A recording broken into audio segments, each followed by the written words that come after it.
Okay, perfect. All right. We can see slideshow, okay? Yes. Okay, perfect. Thank you, Kelly, for your feedback. I like it. I like it. So today we will be focusing on the role of the nervous system in chronic illness specifically. Oops. But that being said, we have a smaller group here today. So if we have any other questions or anything like that that we want to talk about in your own personal situation or people that you've been working with, we'll have the opportunity to do that as well. Okay. So I'm Kendall.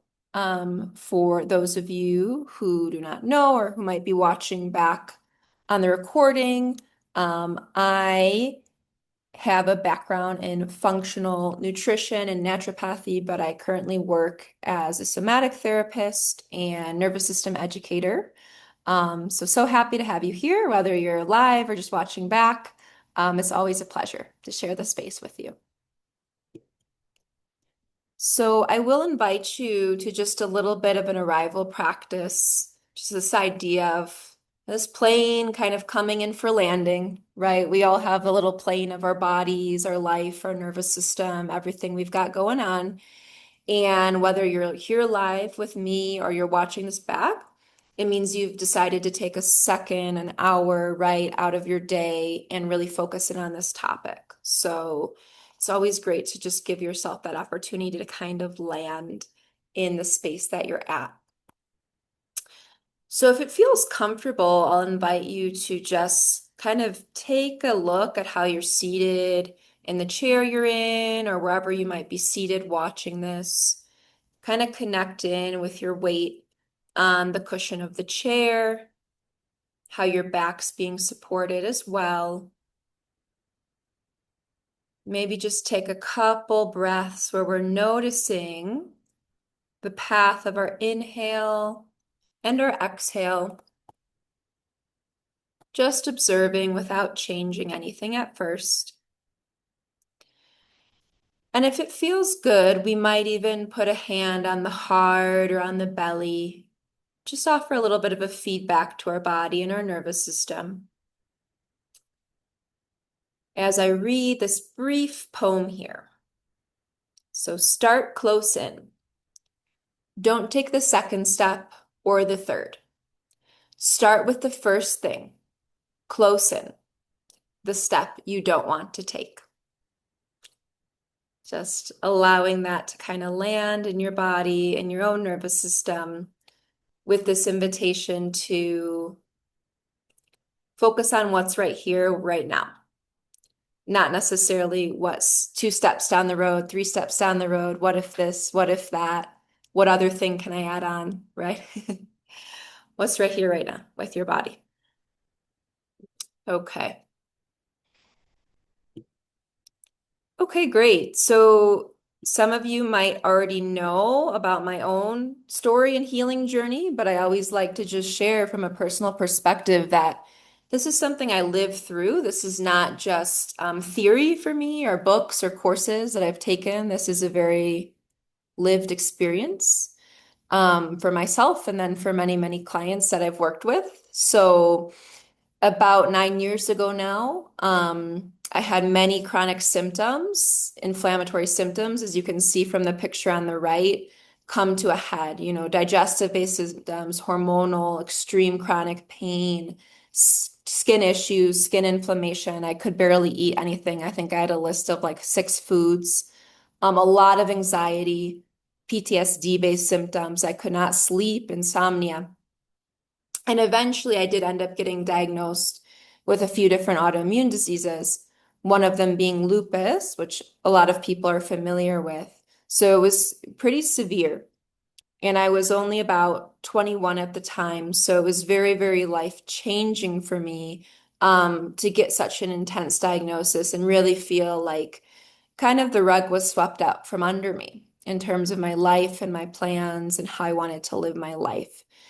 And as many of you probably know who are in healthcare, in any, if we're in more mental health, if we're in more of the physical health side, a lot of times with these types of diagnoses, whether it be anxiety, whether it be autoimmunity, whether it be chronic digestive and hormonal based issues, we're usually told, okay, this is a diagnosis for life. This is how it's going to be.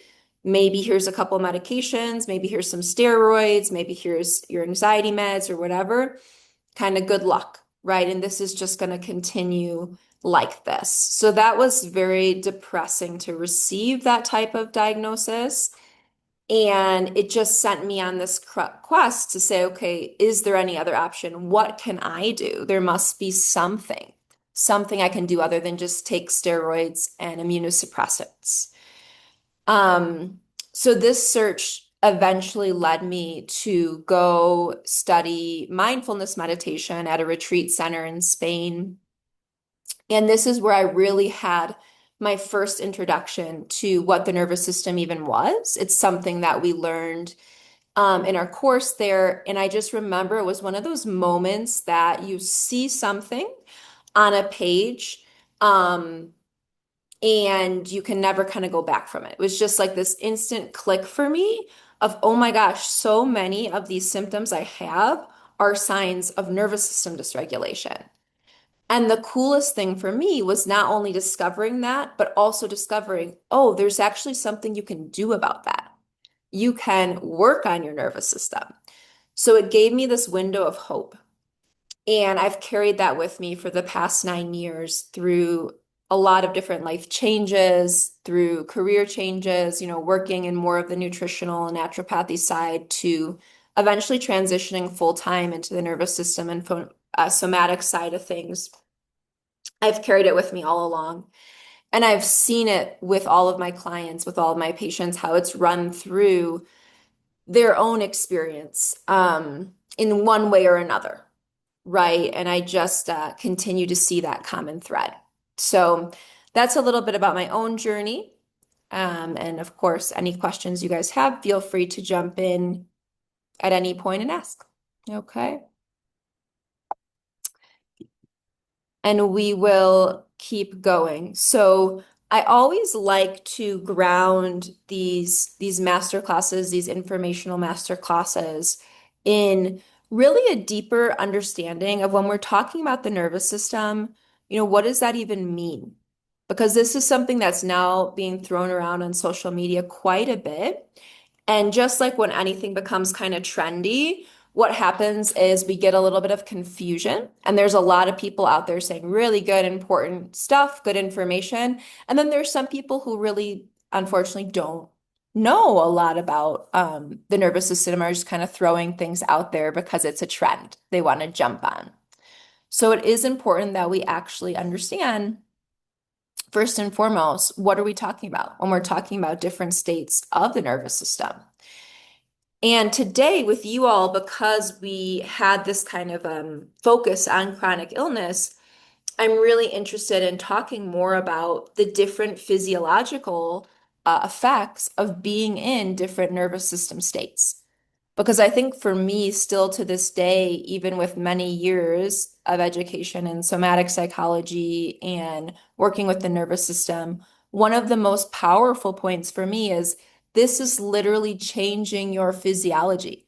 Depending on what state you're in, you're either putting your body in a position to heal physically, mentally, emotionally, or you are preventing that. And that reality, for me, is still something I continue to come back to on my own journey. I come back to it with my clients every day. You can buy every tech gadget, new supplement. You can have your cabinet full of 50 different new supplements. But if you are constantly in sympathetic or if you're stuck in freeze, your body is not in a state that is conducive to physical healing. Okay, so this really, really, really, for me, has to be a top priority before adding on all of the fancy stuff that we can add on, right, if we choose to. So with that being said, this is a map based on polyvagal theory. And it's a little bit more complex than what most of us are taught about the nervous system in just kind of a basic class you might have received in your healthcare education or whatever sort of healthcare area you studied. right? A lot of times what's taught is there's the rest and digest, which is the parasympathetic, and then kind of fight or flight, which is sympathetic.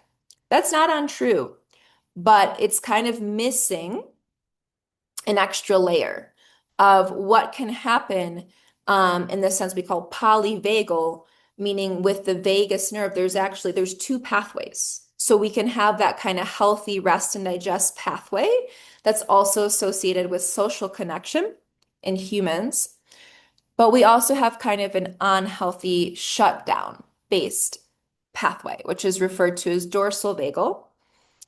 And we can go into this mode when, as you can see, the dangers that the nervous system is perceiving become what is considered as too overwhelming, or now the danger is greater than my capacity to fight or flee. So it's better for me to put you into shutdown. Because what happens physiologically in shutdown is that we conserve energy. We conserve energy. So the heart rate goes down, the blood pressure normally goes down, social behavior will all go down, immune response as well. And we're trying to conserve energy as long as possible. This state evolved evolutionarily because when animals in the wild would get to a moment in a conflict, let's say, with another animal where they realized they were not going to make it, they were probably going to die. The body developed this evolutionary mechanism to start to disconnect them from their body so they wouldn't have to feel the severity of the pain of the death. And they could simply just conserve energy as long as possible, to keep them alive as long as possible, but not have to feel the pain. So that is why in this state, we actually do have increased release of endorphins, so that we don't have to feel so much pain. And this is often why people in this state will have episodes or long periods of the day where they're in what we refer to as dissociation, right? They no longer feel connected to their life and their body. So that is a little bit of the distinction between kind of this traditional, okay, there's just parasympathetic, sympathetic, fight or flight, or you're kind of all good. It's actually a little bit more complex than that.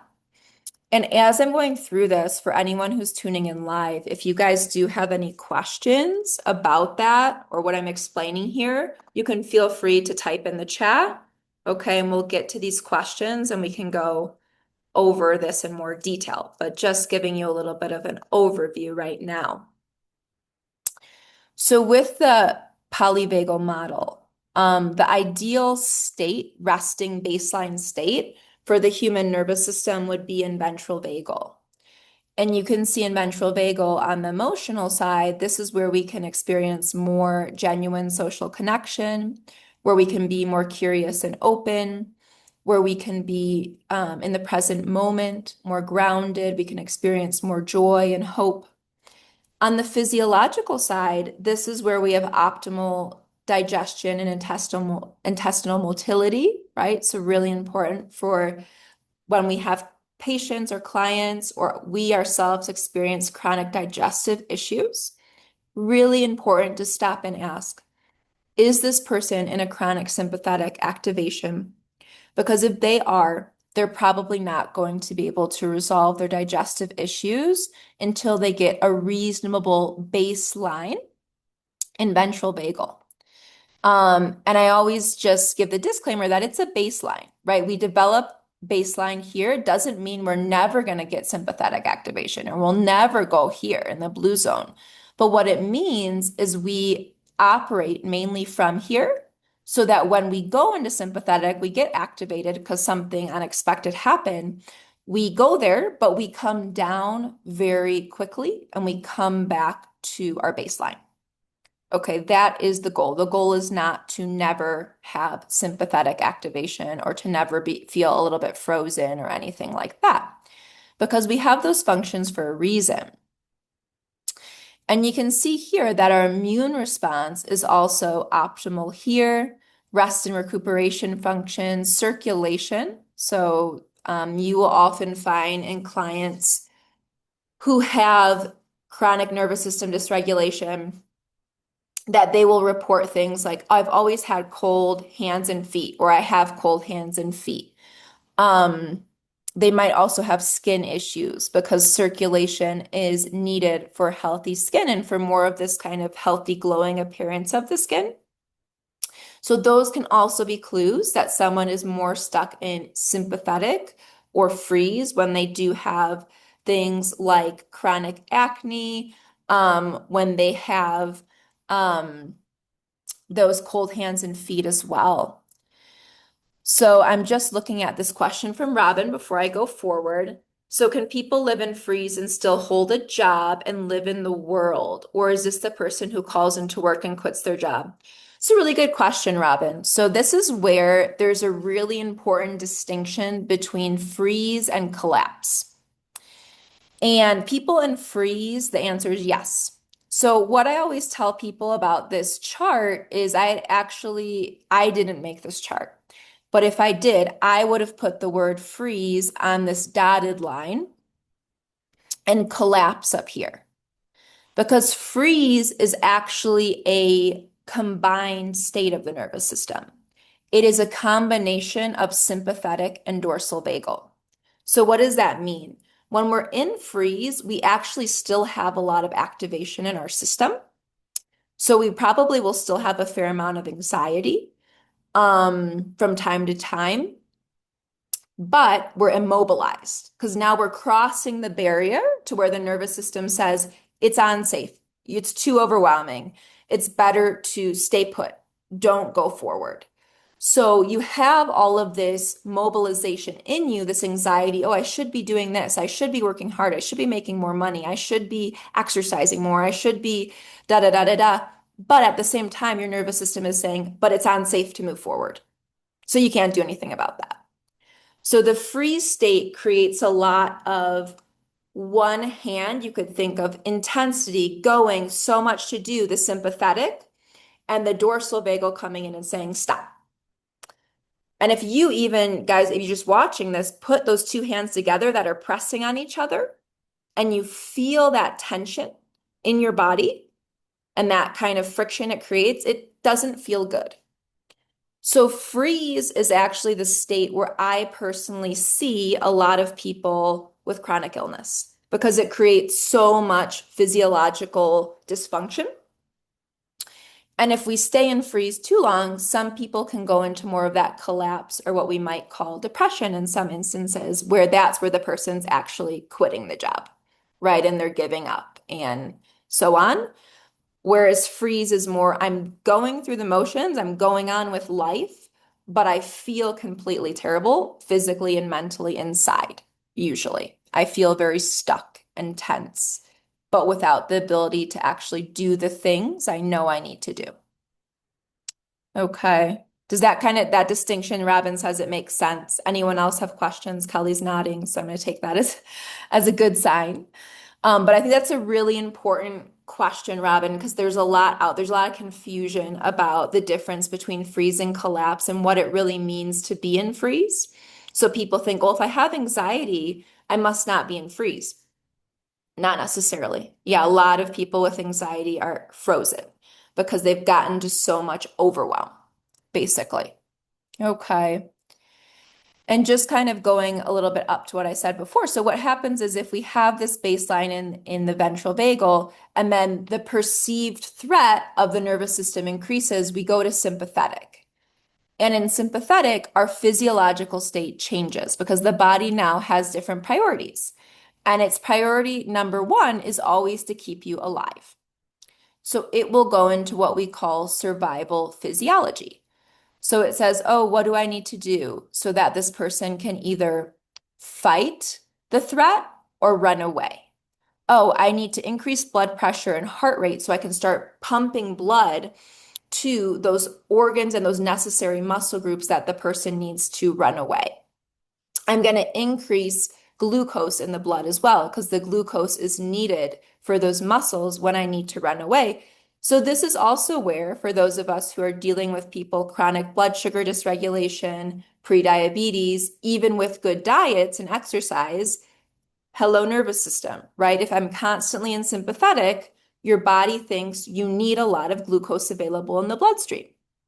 So until we get out of our sympathetic nervous system, we will probably have blood sugar regulation issues to a certain extent, right? Depending on other factors, but it will continue to be an issue. Um, and you can also see, of course, we're pumping adrenaline, right? We're pumping, in this case, more cortisol as well. And what are we decreasing? We're decreasing digestion. Body doesn't care if we're digesting our food properly, if we're in survival. We're decreasing our immune response eventually, right? But what happens is sometimes because we do have a lot of cortisol and adrenaline pumping, that can kind of compensate. So sometimes when people are in a lot of sympathetic activation, at least for a short time, they won't get sick in the moment. But when that adrenaline and cortisol kind of flushes through, and when we go more towards the lower cortisol, they will get sick. So if you guys have ever had that of, oh, I had such a stressful week or I had such a stressful event, and in the moment you don't get sick, right? You're running on the adrenaline, you're doing the stuff, but then 3 days after everything happens, there's like this downward energy, and then suddenly I get sick, right? So that is part of it as well. And it decreases insulin activity. So insulin is the aspect that actually brings that glucose into the cell. So it decreases insulin activity so that the glucose stays in the blood, so that the muscles can use it, which is fine if we're actually running away from something or fighting. But if we're not, what happens? It stays in the blood, and then we get high blood sugar, essentially. So then let's say perceived danger and threat continues to increase, and we get to the dotted gray line, which is going from I can if I work harder, I can if I fight harder, I can if I just avoid and run away, to suddenly I can't. I can't overcome this threat. And that is precisely where overwhelm sits in and where freeze starts to come in. And the nervous system says, okay, I'm going to immobilize you because now it's no longer safe. It's no longer safe to put all this energy out and go forward. So in the transition between these two zones, like we talked about, there's a lot of physiological dysfunction. There's a lot of chronic activation in the body. But we're also immobilized, so we're not able to really flush things out, to release, to move. We can get a lot of chronic pain here. And like I said, when I think about people where I see them with autoimmunity, this is most commonly where they're sitting at. Sometimes with the chronic digestive disorders as well, but those people can often sometimes still be in sympathetic. So it depends. It's a case-by-case basis, but that's just what I see quite a bit. And of course, like we already mentioned, what happens is if the overwhelm becomes too intense and the body senses, the nervous system senses that literally death is coming, it will start to prepare your body for that in a physiological way and in an emotional way. And that is what we most commonly refer to as depression, right, in the Western world. But this is also a state of the nervous system. And what I want to always mention with that is one of the most important things we do in the context of being a practitioner that works with the nervous system is we reframe people's symptoms, physical and mental health symptoms, in the context of the nervous system and reframe them as a nervous system state rather than a label that you need to now take and carry with you for the rest of your life. So there's a lot of people out there that got diagnosed with anxiety at some point, and I'm just an anxious person. I'm always going to be an anxious person. This is how I am. No, no, no, no. You can reprogram that, right? You can work with that. So that is one of the big parts of what we do in this context, in this kind of philosophy. How do I reframe what's happening in my body and mind in the context of what my nervous system is perceiving? And that can help us kind of take away a little bit of the stigma between some of the emotions we might be having, some of the physical symptoms we might be having, say, okay, this makes sense. My nervous system is responding this way for a reason. Now, how do I communicate with it to make it understand that I'm actually not in a threat state right now? And I actually am physically safe. And that's kind of how we get into the whole working with the nervous system situation. So I'm going to go ahead and go forward. Any questions there? I know Robin had a good question. Any other questions that we want to touch on before we move forward? We feel good about it? Okay. And you guys can always pop stuff into the chat if it comes up. So when we talk about the nervous system, I always give a distinction between this term stress management and what it really means to regulate and heal your nervous system. So when we manage stress, that's a term that's very much focused on managing factors that are external to us. So I can say, oh, I'm going to take a weekend off to go on a vacation. I can take an extra hour to give myself a bubble bath. Nothing is wrong with that. Does that rewire your nervous system? No. No. So you can do that and you can give yourself some self-care, and I'm all for that. But is that changing the way your nervous system responds to stimulus in your own body, in the external world, in relationship? No. So when we talk about nervous system work, we're actually talking about getting to the very root where we can increase the capacity for stress in your nervous system, and we can bring more nervous system resiliency, which is what I kind of talked about in the last slide of. It's not that I'm never going to go into the red zone or I'm never going to go into the blue zone. But if I go there, how quickly can will I regulate naturally and come back to my baseline in green? Rather than, oh, I just have to try to avoid stress. Because let me tell you, that is impossible if you live in the same world that I'm living in. So I think this is a more efficient approach, right? So I like this metaphor of a bucket and our nervous system kind of being this bucket and the water being perceived stress, right? This is very important. Perceived.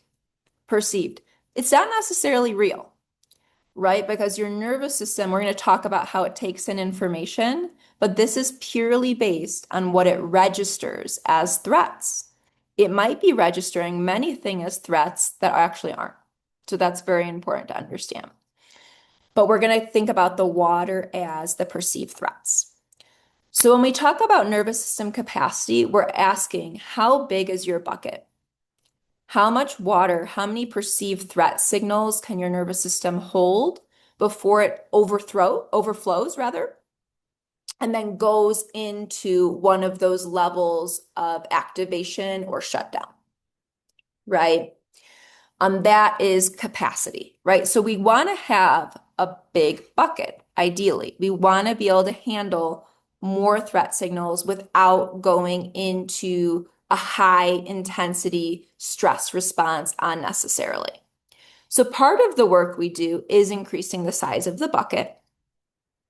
And the other part is the resiliency, which is when I do have stressful situations, and is my body able to process and work through and essentially dump some of that water out, right? Because if I just keep adding water and I'm not able to process this, I'm also going to have a lot of nervous system dysregulation. So we need both. We need a relatively large bucket, but we also need to have resiliency and understanding that stress is an inevitable part of life. And sometimes stress is actually positive. You know, when we go in for a new promotion, a new job, a new project I'm starting. But if I don't know how to process it and work with it and deal with it on a nervous system level, it will also become problematic over time. So we want to have both. We want to be able to, you know, maybe I had a stressful situation of, let's say, God forbid, right? I got into a car accident. That would be very, very threatening for my nervous system.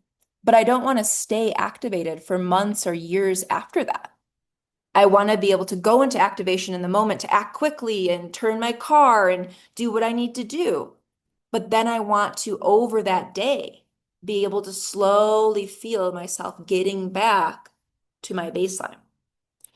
If we don't know how to work with the nervous system, many people will stay in that chronic hypervigilant alert state. even though the car accident happened 5 years ago, for example, right? So, well, before we go into this, I'll kind of take a pause. Any questions on this concept of capacity and resiliency? Or does it feel like it's pretty straightforward? I Feels think it sounds amazing. I think that I think it also puts the power back into the mm, client and the I love that, person. Robin. The Yeah. way that, yeah, you're reframing this, it's just reminding you that the body knows how to heal. We just have to help participate in that, and it's all within us. Because that's truly, at the end of the day, the only thing you can control is yourself and not your external Mm. surroundings.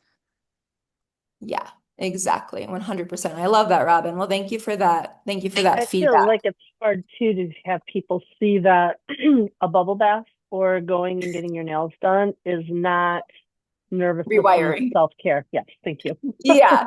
Yeah, it's not, it's like it's nothing wrong. Like I have nothing against taking a bubble bath, No, right? It's like, exactly. please take all the bubble baths, right? Right, right, But are you actually fundamentally changing the baseline of your right. nervous system when you're taking a bubble bath? Probably No, not, unless while you're bubble bathing, you're also doing some some nervous system work or some somatic work, right? So I think, yeah, reframing it in a way that people can understand. And I think that these examples make sense to people, right? They're not too far-fetched. It's just that the way we've been talked to about stress for so long is stress management. Stress management, right? Take a vacation, take a day off, right? Go get a cookie after work. Like that's going to solve your nervous system problems. Again, are these things bad? Not at all. But if we're not working with the underlying hardware, we're going to stay in the same patterns, right? So that's really the main message here that we need to talk about to our clients when we talk about nervous system work.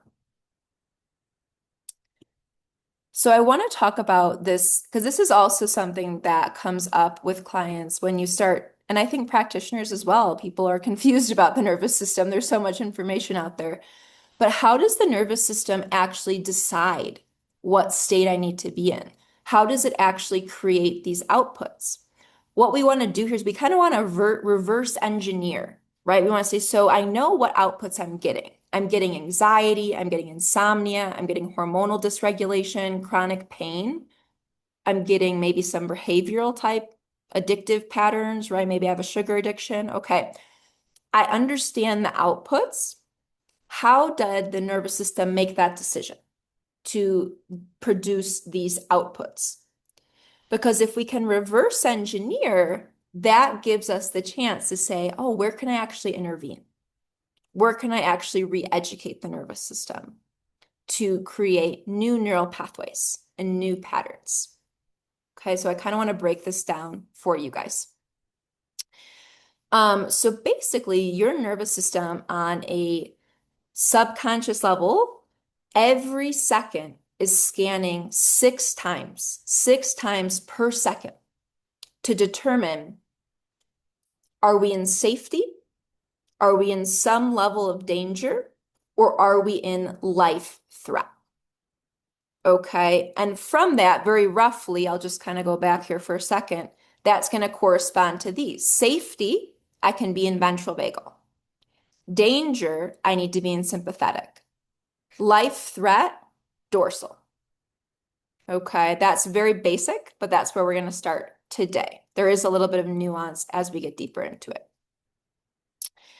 How does it make this decision? How does it make this decision? Because a lot of people think when we talk about the nervous system and scanning, it's only looking at my external environment.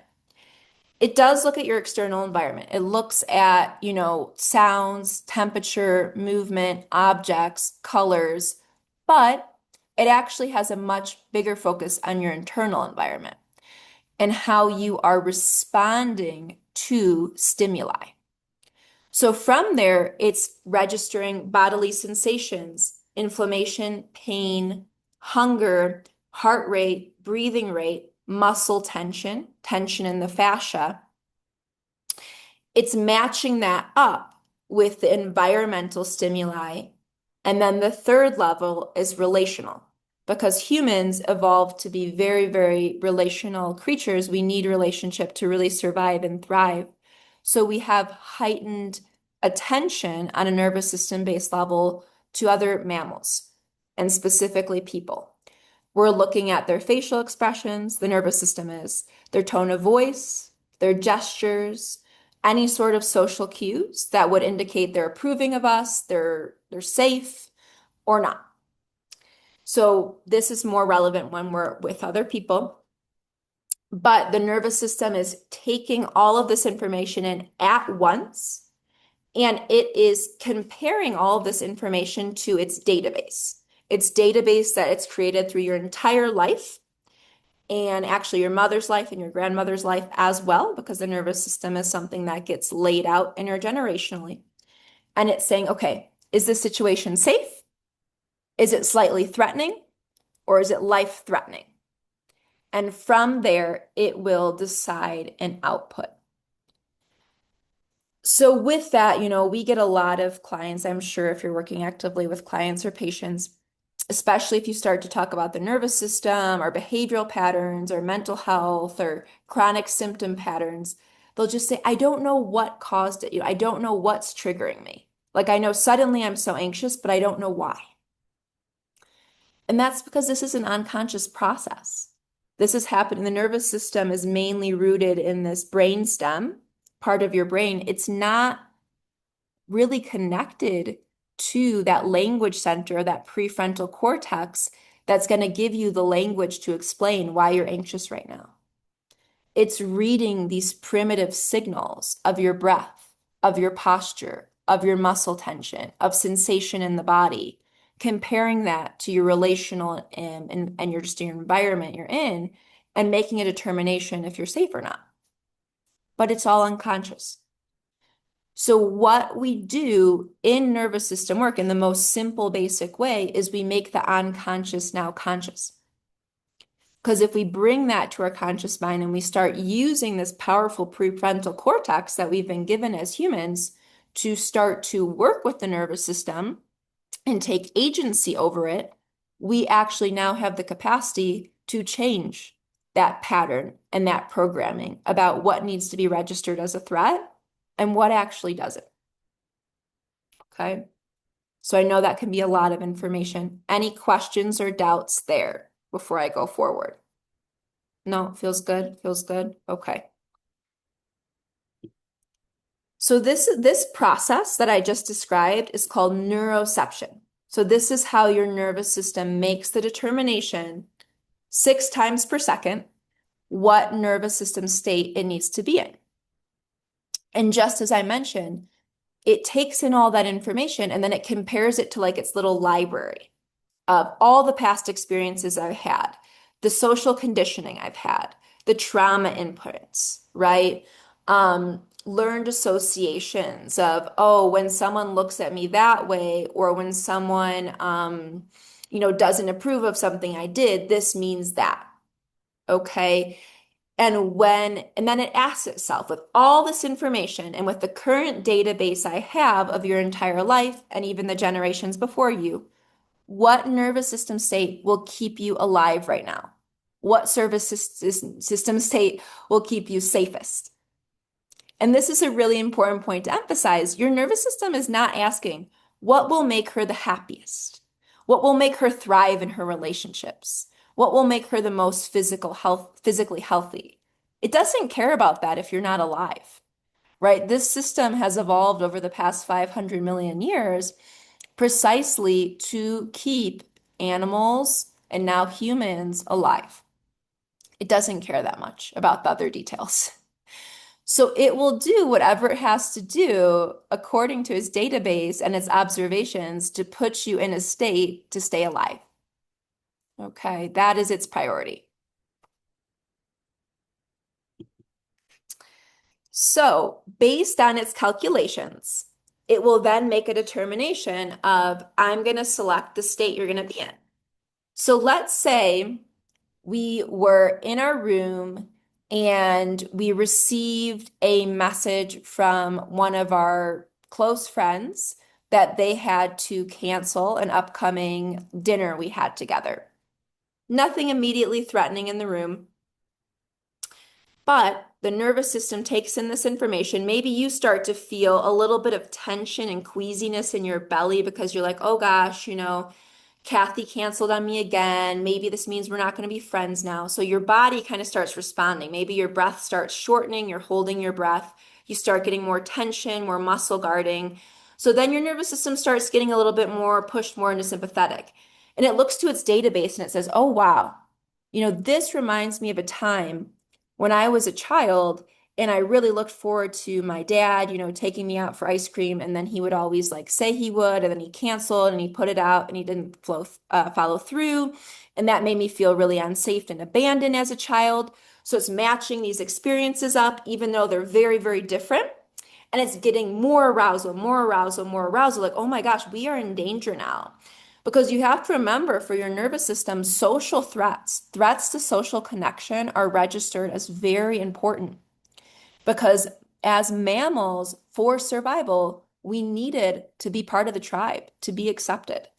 So social connections being severed or being threatened, a relationship ending, these are very potent danger signals for the nervous system.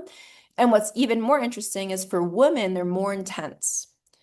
The female nervous system is more dependent on oxytocin, whereas the male nervous system is more dependent on dopamine. So the female nervous system is much more relationally oriented, right? That's where we can get the oxytocin. Much more oriented to, is this person approving of me? Do I have a good relationship here? Am I safe here? Whereas the male nervous system is more geared towards, again, relationship is important, but it's more geared towards achievement and value and respect. Again, if we go back to kind of the tribal evolutionary model, it makes sense based on how humans evolved. We've evolved a lot, and life isn't necessarily like that nowadays, but our nervous system still thrives and exists in that pattern. So this is why for women, relationship changes, feeling like they're not doing something right, feeling like they're not living up to expectations, feeling like they might let someone down, they might not be perfect, they might not be accepted, can actually be registered as a serious threat to the nervous system. Okay, even though logically, cognitively, in our prefrontal cortex, we can say, oh, it's not a big deal, right? It's my friend just canceled, or I just, had a little bit of a disagreement with my partner. I can logically think that way, but my nervous system might be programmed in a very different way. It might consider that very, very threatening to my body and to my safety. Okay, just gonna pointing that out. And just emphasizing again that when we talk about outputs, we're not just talking about emotions. We're also talking about behaviors. How am I going to behave based on the state I'm in? What physical symptoms will the nervous system use to get the desired result? If it wants you to stop moving forward, if it wants you to immobilize and freeze, it can use things like increased pain signaling, right, to prevent forward movement, to prevent going out into the world. Okay, energy levels, extreme fatigue, you need to slow down, don't go out into the world, conserve energy. With the sympathetic activation, we'll get a lot of physical tension because we're having a lot of muscle activation, a lot of muscle guarding as well. And that tension will usually start to build up over time. So that can be present in the sympathetic, in the freeze as well. But just pointing out for you that your body is going through this entire process on an unconscious level before your cognitive mind even thinks about it. So many people are with chronic symptoms, chronic illness, chronic anxiety, overwhelm, and they want to think their way out of it. And the reality is that part of your brain is not going to be able to effectively communicate with the brainstem and the nervous system to tell it that it's safe. The only way we can communicate it through it is about learning how to work with the language of the nervous system, which is through internal sensation, through the body, through the breath, and basically using those tools to give it a new updated message, version, program of safety instead of threat, and repatterning some of these safety and danger cues. Okay. That makes sense so far. Any other questions before we keep going? Feeling good? Okay. So I do want to give you guys some practical tools here today because I think it's really important to have some gateway into nervous system work. Nervous system work is expansive and it's something that can involve different steps and different processes. It's also something where we can start with very simple practices, and how we work with the nervous system with our clients is going to be different based on how we're practicing, right? Some people will go much more in depth. Some people will go on more of that surface level with basic tools that we can use for them in each state. In my model of working with the nervous system, I isolate 7 steps in healing the nervous system that we all have to pass through. Some people are going to have to focus more on certain steps than others. But there's kind of a pre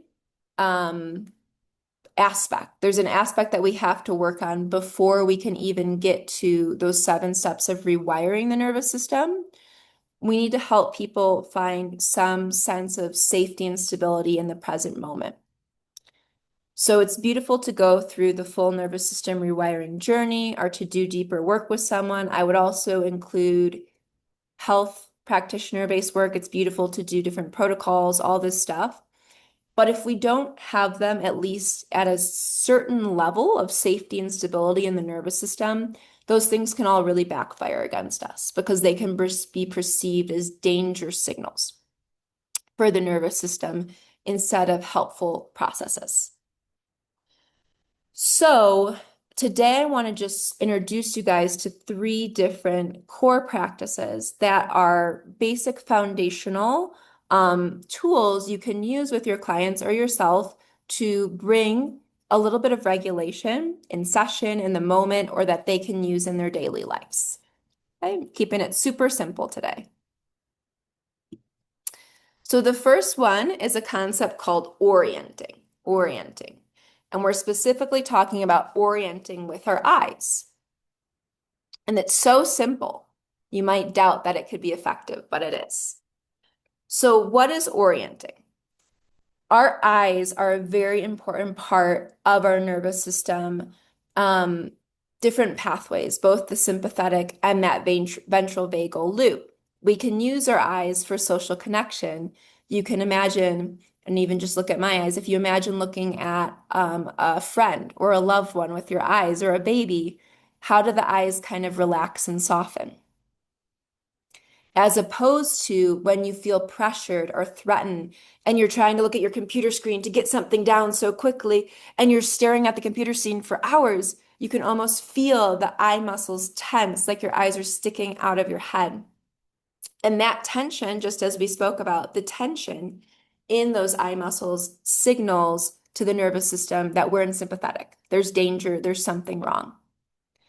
Evolutionarily, our ancestors needed to know what was going on in their environment with their eyes to check for environmental cues and relational cues of safety or danger so that they could avoid dangerous things in their environment or dangerous people, and also so that they could find things. Like, for example, hunters and gatherers had to be kind of on alert to find food.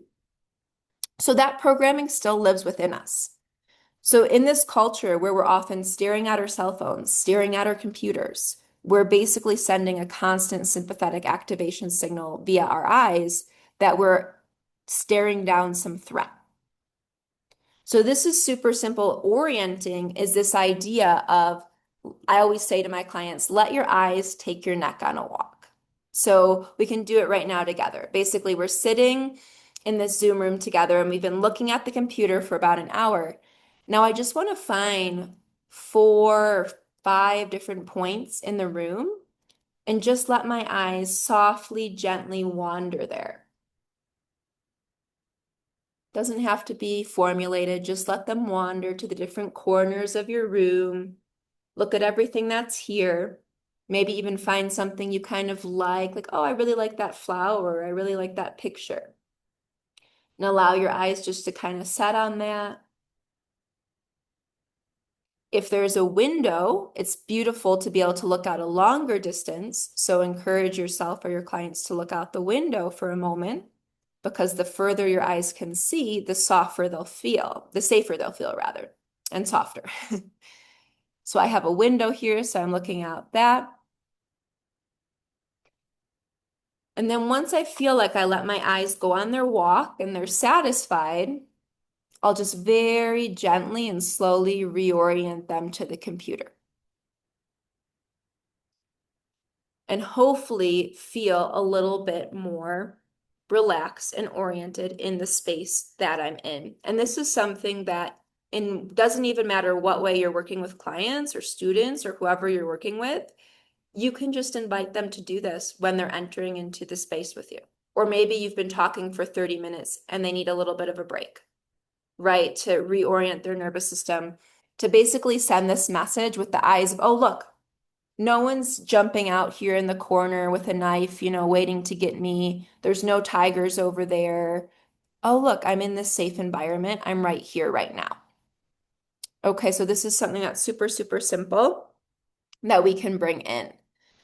And when it comes to the social engagement system, our eyes and our facial muscles are what often reflects to other people if we're safe to relate to and connect with. So another way I'll often cue this with my clients is if you feel like your eyes are straining or you're kind of in anxiety or sympathetic, can you imagine the eyeballs just softly falling back and resting into their sockets?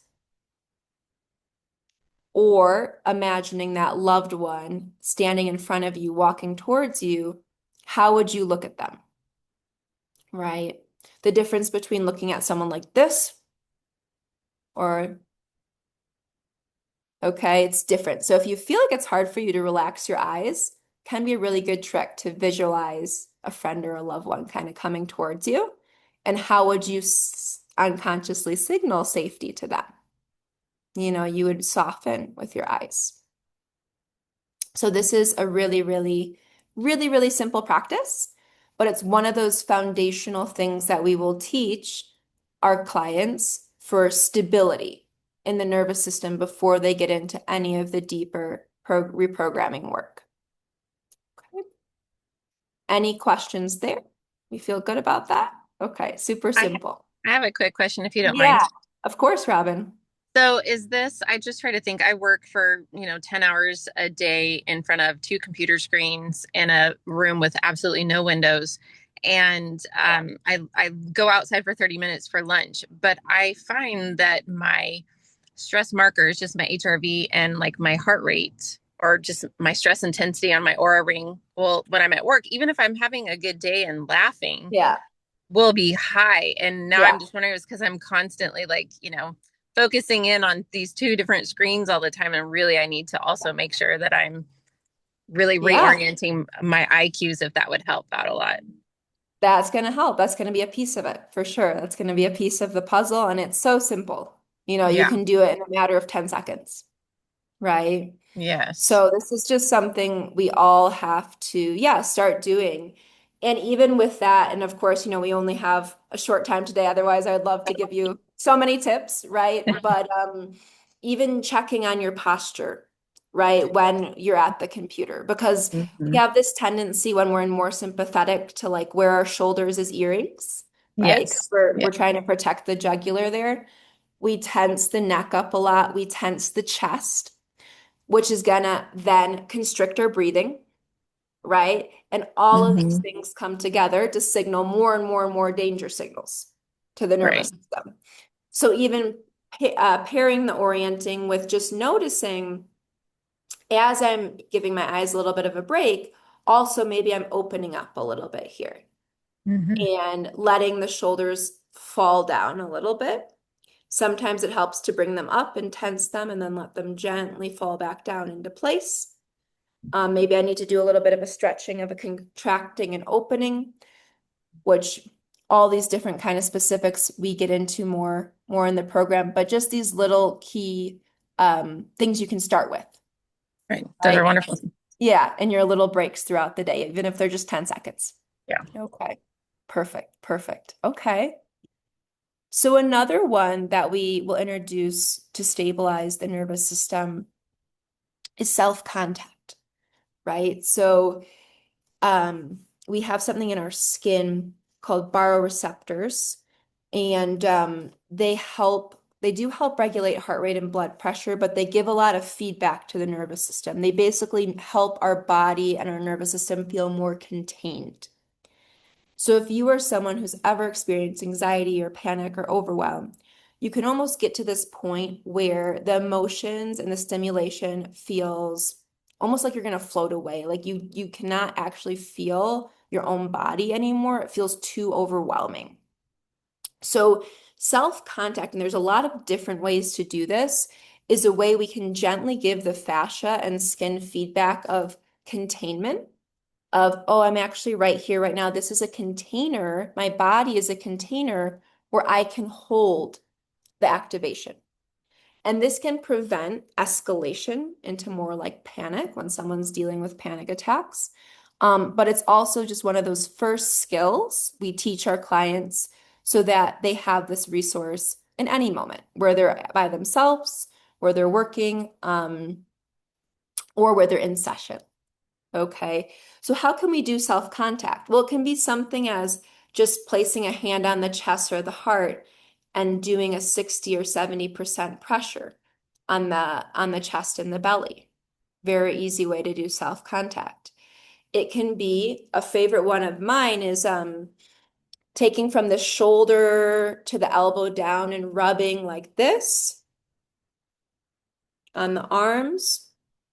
Or we can do little squeezes, very like a 60% pressure squeeze from the shoulders all the way down the arm. And what we're doing here is we're inviting also the fascia to ease up a little bit. We're not forcing because forcing can backfire, but we're inviting. And another really easy way to do self-contact is tapping on different parts of your body. So we can tap on the jaw and just be like, hey, jaw, getting tense again? What's up? Right? How you doing? If we want to add any massage in there, we can do that. But always think 60, 70% pressure, not 100%.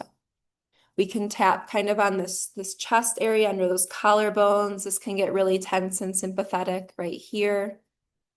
Okay, so we can just say, hello, fascia, protecting my heart, right? It gets really tense to protect the heart. Okay, we might get a little bit of a shoulder kind of massage feedback. So this is just a very, like again, a very brief introduction. There's a lot of different ways to do self-contact, but it's very simple. One thing that I do for clients that maybe while they're working or they're talking to someone and they're feeling that they're getting really activated, I call it a wrist hug. So you just put your fingers as much as you can around your wrist and you give like a little bit of a squeeze. You know, almost that same feedback if when you want to kind of squeeze someone's hand when you're feeling nervous. And this gives your, again, a little bit of that feedback of, okay, I'm here. I got you. Right? We're not going to float away. We're right here. Okay? Right here, right now. And again, these things also help our nervous system orient to right here, right now. Not the now story that it has created about what could happen in the future, which is very important. Okay, any questions there on using self-contact? Self-explanatory? Okay, good. And the last one I'm going to talk about today is probably a word you've heard before of grounding. And there's lots of different ways to work with grounding and explore a lot of those ways when I work with clients and when I work in the practitioner program. But for today, I just want you guys to focus on the most simple aspect of helping people feel more grounded, which is focusing on a part of your body where you can actually feel weighted, where you can feel kind of gravity pressing down on you. and you feel, again, some containment in that space. So sometimes if people are seated, what we can have them do is actually push into the floor with their feet and get the feedback. Or sometimes it really helps to just feel the weight on the seat of the chair. Or if there's a backrest, I can feel the back and I can feel the weight coming into that. And I'm really focusing on that sensation. Okay. This gives us proprioceptive, something called proprioceptive input, which is really important of where my body is in space. The nervous system needs to know where your body is in space because that has implications for your safety. So if it feels like it's kind of lost the map of where your body is in space, which happens a lot when we're more anxious, or when we're more dissociated, or when we're in freeze, that is going to increase threat signals because it feels like it can't get a way to kind of know where you are, to protect you, to coordinate your movements. So this is why actually, even for some people, things like weight training is a form of proprioceptive feedback, and it can be really regulating for the nervous system because we're adding weight. This is also, you might know someone or you might have used yourself like a weighted blanket, right? So adding that weight, feeling weighed down, feeling more connected to the earth, depending on how what helps your client orient. We want to find a way that they can feel some sort of grounding, some sort of physical anchor as they go into work with the nervous system. We need to have kind of that anchor. So again, it might just be feeling your feet on the ground, pressing into them. It might be releasing that weight into the sit bones or the backrest on the chair. Sometimes it's easier for people to stand up and feel that. And sometimes people really like to visualize this connection with the earth, visualizing almost this root coming out of the earth, attaching to your sacrum or your foot, and that is a connection that you will have as long as you live, right? The earth is there as a form something to sustain you, something to hold you. You're not just kind of floating out there in space on your own, right? Because that's where your nervous system is going to get really overwhelmed when it feels this lack of input, essentially. So this is just, again, the basics of those first set of skills will teach people who want to start working more deeply with their nervous system before any fancy protocols or breath work or any fancy movement exercises or getting into somatic psychology of what you might have heard of attachment work or parts work. We do all of that in my program, but we always start with stabilizing and safety. Okay, and that is the most important. And these things can be done with any sort of client, right? In any sort of, even if it's a student, in school, at a meeting with your colleagues, right? At your family dinner, whatever it is, we can do these things in very micro ways. Okay, just to start to give the nervous system a little bit more feedback. Okay. Any questions there? We feel good about these 3 different types of exercises. Okay, good. Perfect. So I did just want to give you guys a very brief introduction to my methodology of how I work with the nervous system. I work one-on-one with people who want to become integrative nervous system practitioners. I have a certification program as well. And then, then the one-on-one work was just more personalized, kind of more of a coaching environment. So I do both of those things. And the idea behind the practitioner program is that it's personal transformation with professional skills, whereas one-on-one work is just mainly focused on your own journey. Of course, you learn some skills along the way, but it's much more focused on what's specifically going on with you, tailoring everything to that, giving you more of that space. So this, of course, you don't have to read all over this right now. You can look at it again later. I can send you this, or you can look at the website. But this is the curriculum. We do a lot of course, we learn how to stabilize people in the nervous system. And then we go through a 7-step journey about the different layers of this gives you a pretty good idea of what they look like that we go through to essentially check off the different boxes of nervous system healing because it's not just one thing. It's not just breath, right? It's not just learning, for example, attachment work, right, with relationships, or it's not just about toning the vagal nerve.